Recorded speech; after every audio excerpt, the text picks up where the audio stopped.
บัญชีที่มีเงินเนาะในนี้จะเลือกกระเป๋าเนาะเลือกกระเป๋าเลยแต่ว่ากระเป๋านี่มีอยู่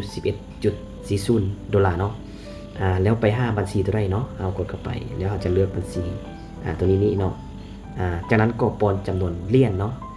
11.40จากนั้นก็ใส่รหัสทอนเงินเนาะหลังจากใส่รหัสทอนเงินแล้วเนาะเราก็กดคอนเฟิร์มในการโอนเนาะกดเข้าไปเลย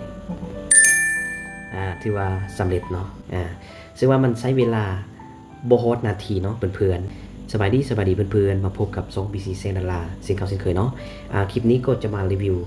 โบรกเกอร์ GTC เนาะซึ่งว่าเป็นโบรกเกอร์ที่ต่างประเทศนิยมใช้กันหลายเนาะซึ่งคลิปนี้ข้าพเจ้าจะมา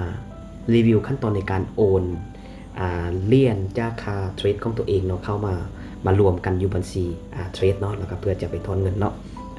ตัวนี้ก็จะเป็นด้านหลักโบรกเกอร์ GTC เนาะเพื่อนๆเข้าไปtransfer เนาะกดเข้าไปนี่เลยถ้าว่าเพื่อนๆมีบัญชีไล่สามารถเพิ่มบัญชีไล่อันเนาะเขาก็สามารถโอนไปซื้อบัญชีอื่นใดเนาะในนี้เขาจะมาเลือก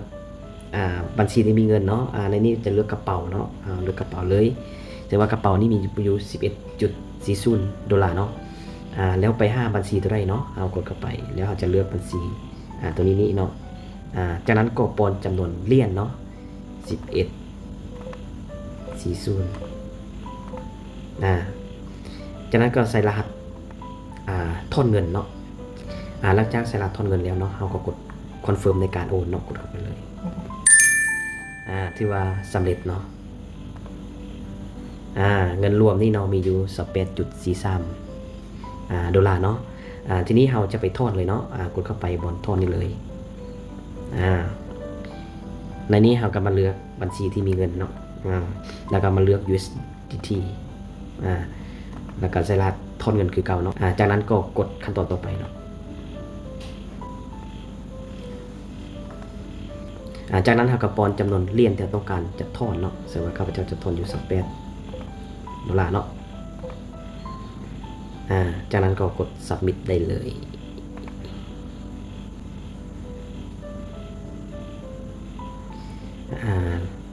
แล้วก็ส่งโค้ดไปหาอีเมลของเขาเนาะซึ่งว่าโบรกเกอร์นี้ก็มีความปลอดภัยเนาะเพราะว่าทุกๆครั้งที่จะถอนออกนี้มัน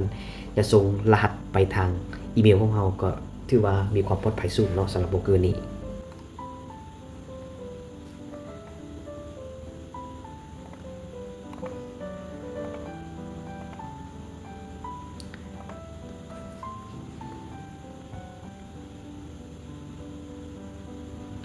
การถอนถือว่าสำเร็จเนาะเงินออกไปเป็นที่พอยเนาะเฮาโหลดทางจากหน่อยเนาะแล้วเงินอาจจะเข้าไปทางเนาะเพราะว่าปัจจุบันนี้เวลา12:11เนาะเราจะรอเบิ่งว่ามันใช้เวลาจักนาทีว่าเงินเข้าไปทางเนาะมันเข้ามาเป็นเต็มพอยเนาะก็เข้าไปเบิ่งได้เลยซึ่งว่ามันใช้เวลาบ่ฮอดนาทีเนาะเพื่อนๆที่ว่าโบรกเกอร์นี้ฝากถอนไวอีหลีเนาะ